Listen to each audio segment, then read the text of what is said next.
नमस्कार। आज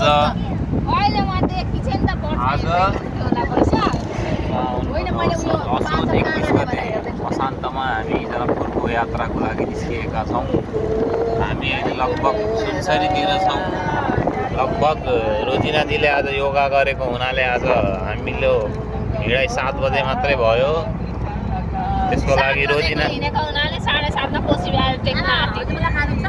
लागि रोजिनाजीलाई एकदम गाली प्रशस्त मात्रामा आएको छ। यहाँ हामीसँग भेटेको केटी पनि आएकी छिन्। भेटेको केटी यहाँ भिडियोमा हेरेर के भन्ने भन। यता भेटेको केटीले हाजमोला खान पाइनँ भनेर रिसाइन्। यहाँ हुनुहुन्छ हाम्रो बिना आन्टी। यहाँ आमा हेलो भन्नु। हेलो ल आमा, यहाँ बिना आन्टी, दुर्गा आन्टी र अगाडि मोटे। ल यात्राको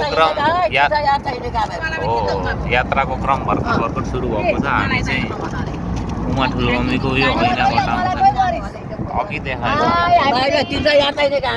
ल 5 पल्ट उहाँ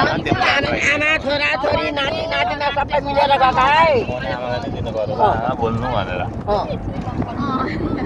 ठुलो मम्मी अगाडि हुनुहुन्छ। ल यात्राको क्रम जारी छ।